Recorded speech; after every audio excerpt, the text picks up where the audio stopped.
Bienvenue dans cette vidéo qui va vous présenter le jeu Dead Zone de Mantic. Donc c'est un jeu d'escarmouche qui permet de jouer à 2 joueurs et qui se déroule sur un terrain composé de bâtiments en 3 dimensions. Donc dans la boîte de base, qu'on peut voir ici, vous avez un certain nombre de matériel qui vous permet de poser un terrain, donc qui est fourni sous forme d'un tapis de 8 cases sur 8 cases et de construire un certain nombre de bâtiments. Le jeu de base propose 2 factions. Donc, comme vous le voyez ici, donc, il y a les Enforcers, qui sont des soldats humains avec des armures et un matériel high-tech, et les Plagues, qui sont en fait des mutants, avec des superbes figurines comme ce mutant, le Plague 1, qui est le plus balèze des mutants.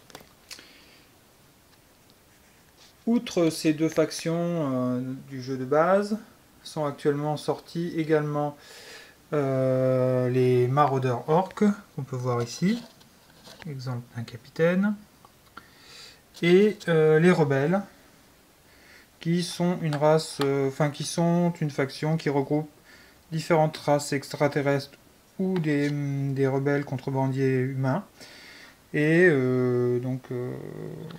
qui a des figurines assez sympas et très diversifiées.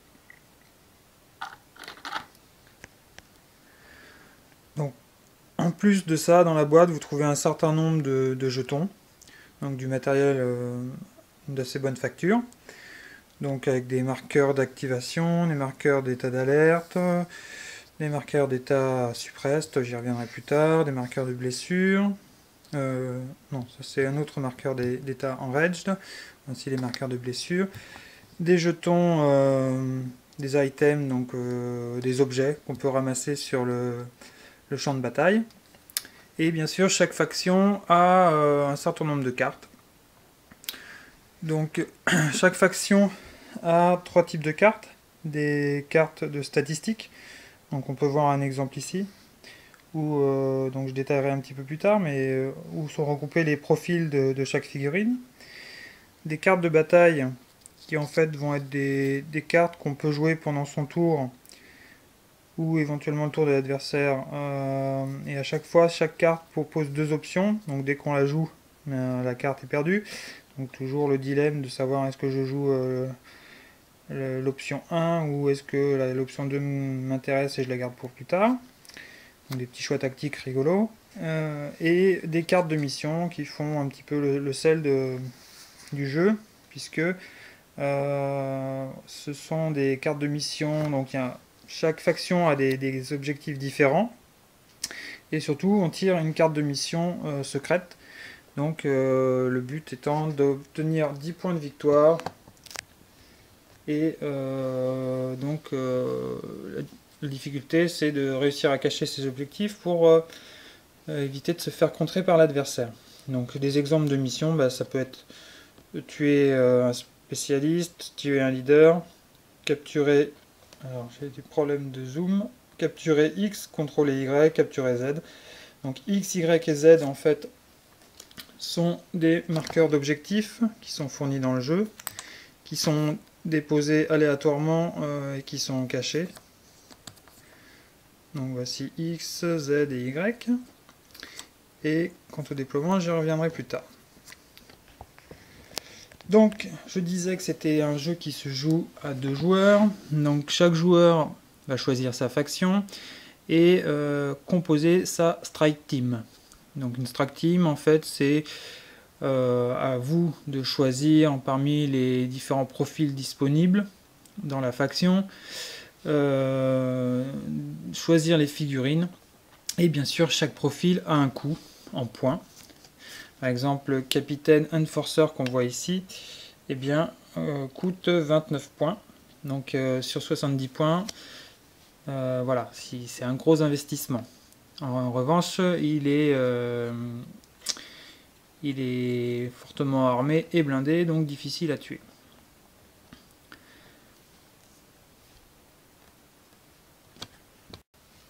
Je vais vous expliquer comment composer votre Strike Team. Donc ici, j'ai préparé ma Strike Team Enforcer de 70 points.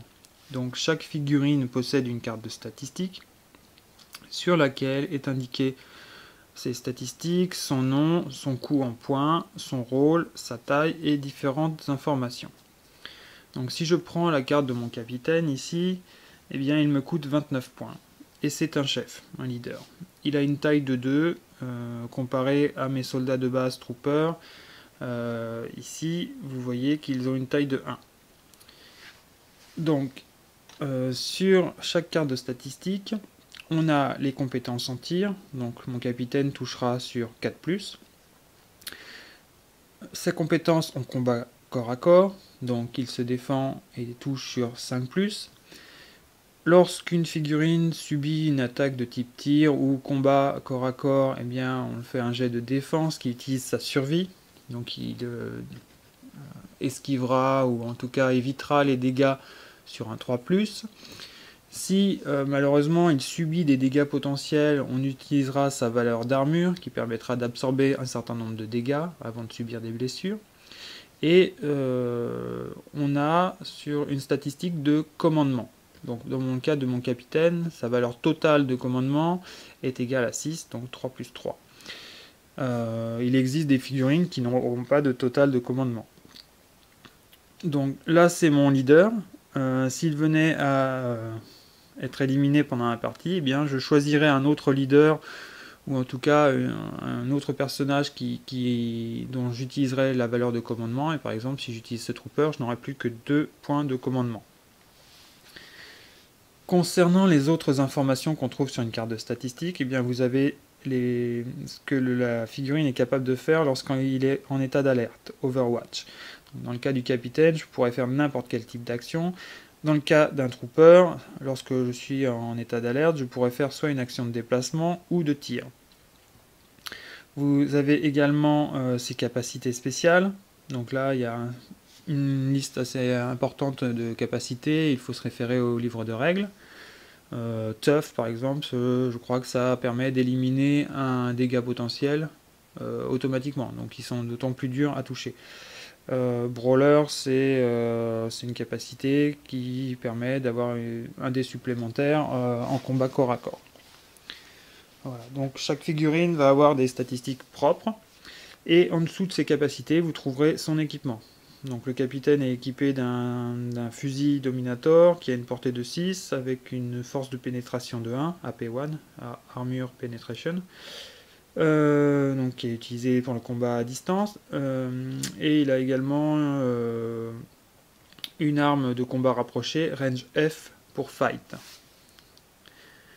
Vous noterez également que des troopers ont d'autres armements, donc un fusil d'assaut, portée 6, un jump pack qui permettra de se déplacer et de monter de niveau sans mur, donc ça j'y reviendrai lorsqu'on évoquera les actions de déplacement. Concernant votre strike team, il y a quelques limitations. Vous pouvez avoir autant de leaders que vous le souhaitez, autant de troopers que vous le souhaitez, bien sûr dans la limite du nombre de points que vous pouvez utiliser. Et par contre, vous ne pouvez pas avoir plus de spécialistes ou personnages rares ou uniques, donc ça c'est à chaque fois mentionné sur la carte. Donc pas plus de spécialistes plus rares plus uniques supérieur à votre nombre de troopers. Donc là j'ai 3 troopers, je pourrais me permettre d'avoir jusqu'à 3 spécialistes ou 2 spécialistes et un rare, etc. Bon bien sûr, vu le coût de mes figurines pour les enforcers, c'est assez limité.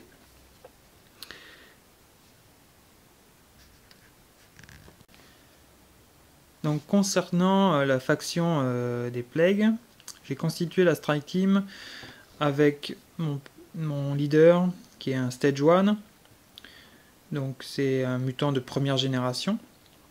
Donc c'est une affreuse créature qui ne sait pas tirer, par contre qui a de très bonnes caractéristiques de combat corps à corps, une survie très forte, peu d'armure et un grand total de commandement parce que il impressionne tous ses petits camarades. Donc en plus de ça, je vais avoir 2 Stage 2. Donc en fait c'est des mutants de deuxième génération qui ont une forme un poil plus humanoïde, enfin en tout cas qui sont moins balèzes que le Stage 1, mais qui sont toujours très loin des humains, et donc qui ne savent toujours pas tirer, qui sont quand même doués au corps à corps et ont une bonne endurance, même si c'est moins que le Stage 1, et qui sont considérés comme des spécialistes. Donc vous noterez que mon leader il a une taille de 3, mes Stage 2 une taille de 2. Concernant les troopers, eh bien, ils ont une taille de 1, et ce sont des mutants de 3e génération. Donc ils ont conservé des caractéristiques un peu humanoïdes, et du coup savent se servir d'armes à feu, même s'ils ont des caractéristiques moins bonnes que des enforcers.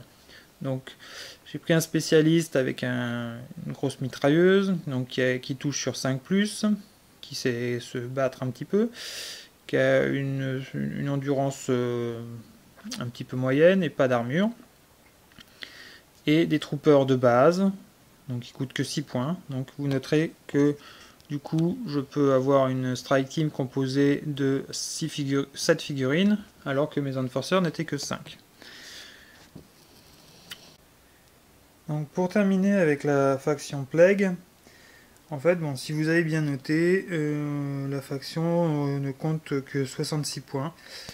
Donc j'ai encore 4 points disponibles. Je pourrais très bien imaginer acheter des objets supplémentaires. Donc il y a un certain nombre de jetons qui sont ici, qui permettent, donc, pour un coût différent suivant ce que vous achetez, d'acheter des munitions supplémentaires, des munitions perforantes, un lance-grenade et diverses autres choses. Donc ces objets, en fait, on va les retrouver également, c'est ce qui sera derrière les pions objets. Par exemple, ici, on a un medikit, ici un lance-grenade. Donc voilà. Pour finir aussi avec les mutants, lorsqu'on constitue sa Strike Team Plague, en fait, on a 8 jetons de mutation. On va en tirer 3 de manière aléatoire, et leurs effets devront être attribués à des figurines. Alors, la plupart des effets sont quand même bénéfiques, mais il en existe quelques-uns qui sont moins avantageux pour le joueur, et donc qui handicaperont un peu plus la figurine. Donc, concernant les profils, vous l'aurez peut-être remarqué, mais lorsque est indiqué un 4+, ça veut dire que je touche à partir de 4. J'ai oublié de préciser que Dead Zone est fourni avec des dés à 8 faces. Donc lorsque vous devez obtenir un 4+ pour toucher, eh bien vous touchez sur 4, 5, 6, 7, 8, ce qui fait donc 5 chances sur 8. À savoir que lorsqu'on fait un 8, eh bien c'est un succès automatique, et que ça donne le droit de jeter un dé supplémentaire. Donc très bien imaginer qu'avec 2 dés, si vous avez beaucoup de chance, vous puissiez faire 3, 4 dégâts, et donc voilà. C'est un petit peu comme dans Dead Zone avec le 6 qui avait la même capacité. Le choix du 8 eh bien, a été expliqué par le concepteur du jeu, c'est que lorsque vous êtes sur une case, eh bien, il y a 8 cases adjacentes. Sauf bien sûr si vous êtes dans les coins. L'idée étant que dans un certain nombre de cas, eh bien, vous devrez avoir des effets de dispersion, que ce soit sur un jet de grenade, etc. Donc il devient facile de savoir où les effets vont aller se diriger. De plus, donc je l'ai dit tout à l'heure, le jeu de base en fait est fourni avec une surface de jeu de 8 cases sur 8 cases. Alors, moi j'ai eu le jeu parce que j'ai pledgé dans le Kickstarter, donc c'est un tapis qui ressemble à un tapis de mousse. Il n'est pas exclu que le jeu de base standard soit fourni avec une feuille comme ça qui se déplie et qui offre la même surface de jeu. Je ne sais pas exactement ce qui sera fourni dans le jeu de base. Enfin, dans les boîtes standards, on va dire. Donc Dead Zone est fourni avec un très beau livret de règles, donc qui décrit toutes les règles de base, qui est très bien illustré. Donc dans les règles, on a qu'est-ce qu'un positionnement valide de bâtiment, la description des profils, la gestion donc des vues 3D. On parle de notion de cube, donc j'y reviendrai plus tard sur tout ce qui est déplacement. Toutes les actions qui pourront être faites, donc de magnifiques photos. Il y a aussi des règles de campagne, un petit peu de background sur les différentes factions. Donc, concernant le déploiement, donc, on a chaque joueur tout à l'heure a tiré une carte mission. Donc dans mon cas c'était celle-ci. Je la garde bien sûr cachée pour pas que mon adversaire la voie. Et dans mon paquet de cartes restantes, eh bien, je vais en tirer une autre. Et en fait, en bas de chaque carte mission, vous verrez un diagramme de ce style-là. Donc ici, vous verrez les lignes blanches horizontales qui correspondent à des lignes de déploiement. Pour avoir les lignes en verticale, vous aurez aussi une indication sur les coins opposés. Donc dans le livret de règles, chaque symbole est explicitement décrit. Donc admettons que donc dans la carte mission de déploiement, je tire celle-là. Bien, je me réfère à ce diagramme-là, et ça indique que je vais me déployer ici, et mon adversaire ici. Vous voyez sur la zone centrale, 3 grands X qui correspondent aux marqueurs d'objectifs. Donc les marqueurs d'objectifs, donc je vous ai indiqué tout à l'heure que c'était Y, X, Y et Z. Eh bien, je vais les positionner comme indiqué sur le diagramme. Donc ici, colonne 2, ligne 4. Donc ça va arriver à cet endroit-là. Donc pour aller un petit peu plus vite, j'ai disposé les 3 pions objectifs face cachée donc sur le terrain en suivant les dispositions du diagramme. Et je vais faire une petite parenthèse pour vous expliquer les missions de type capturer X ou contrôler Y ou capturer Z. Donc je vais avoir une figurine qui va se déplacer, qui va arriver dans une case où il y a un pion objectif. S'il n'y a pas d'ennemi dans la même case, alors le joueur peut consulter le pion objectif. Là, en l'occurrence, c'est Z. Ça tombe bien, parce qu'une de mes missions, c'est de capturer Z. Donc je retourne le pion objectif. Une de mes missions est de capturer Z. Et donc comme je n'ai pas d'ennemis dans la même case, eh bien, je prends le pion objectif et j'ai rempli ma mission. Concernant contrôler, en fait c'est un petit peu différent. Contrôler, non seulement il est assujetti aux mêmes règles que la capture, c'est-à-dire vous pouvez consulter le pion objectif s'il n'y a pas d'ennemis dans la même case, mais également, donc, vous pouvez le consulter, et si vous devez contrôler vraiment l'objectif, il faut non seulement qu'il n'y ait pas d'ennemis dans la même case, mais ni dans une case adjacente. Alors sur un pion qui a un étage où il n'y a pas de case adjacente, c'est pratique. Ici, c'est nettement plus difficile parce que vous devez faire le ménage dans les 8 cases adjacentes. Il existe d'autres types de missions, comme Infiltrate, qui consiste donc à faire sortir ces figurines par le côté opposé à la zone de déploiement. Dans notre mission, dans notre déploiement, ma zone, c'est la première rangée. Si j'arrive à faire sortir par l'autre bord mes figurines, je vais gagner des points si je remplis les missions infiltration et si bien sûr ça fait partie de mes objectifs.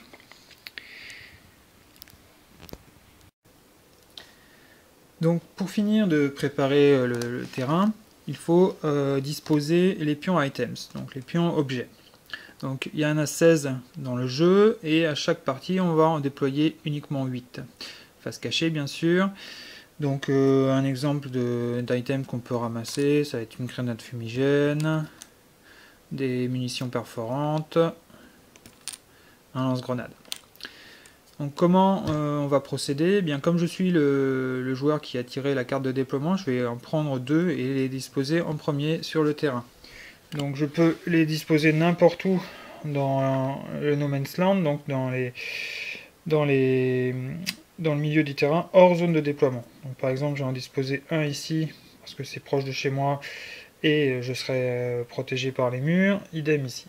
Mon adversaire fait de même avec 2 autres pions items, et ensuite on va en prendre 4 autres qu'on va disposer aléatoirement, donc en lançant le dé, donc rangée 1, colonne 7, donc rangée 1, eh bien, ça tombe bien, c'est ma zone de déploiement, donc on relance le dé, donc rangée 6, colonne 5, ça nous l'amènerait donc 1, 2, 3, 4, 5, 6, 1, 2, 3, 4, 5 par ici, quoi. Donc, il suffirait de disposer un jeton item. On fait de même pour les 3 autres restants. Et voilà, on a presque terminé de faire le déploiement. Alors, une petite parenthèse, il existe également, fait par Mantic, des petites caisses comme ça, qui servent à représenter les pions objets. Donc avec 8 caisses et 16 couvercles, donc qui reprennent ce qu'on peut trouver derrière les jetons. Et donc au lieu de poser aléatoirement les jetons, on va poser aléatoirement des couvercles et on va disposer des petites caisses à la place. Donc ça égaye un peu le terrain, ça permet de représenter aussi des couverts, et donc c'est agréable. C'est, je dirais, les seuls jetons acryliques que je trouve sympas. Ils ont également sorti des jetons acryliques qui représentent les mutations, les états d'alerte, enfin les états d'agression, un certain nombre de choses, et je les trouve assez mal faits, donc je vous les déconseille, à part les petites caisses. Donc avant de déployer les figurines, je vais vous parler du niveau d'agression d'une figurine. En fait, en standard, lorsqu'un combattant est sur le terrain et actif, il va avoir un niveau d'agression alerte. Donc en gros, il est vigilant et c'est le niveau de base, on va dire le niveau 0. Donc les figurines Enforcer vont débuter avec ce niveau d'agression. Concernant le joueur Plague, il aura le choix de laisser ses figurines soit au niveau alerte, soit de les passer en mode Enraged, donc qui est un mode qui lui conférera des bonus au corps à corps. C'est un mode super excité, on va dire le niveau 1. Il existe 2 autres niveaux d'agression qui en fait correspondent à lorsque le joueur, pas la figurine, est pris sous le feu.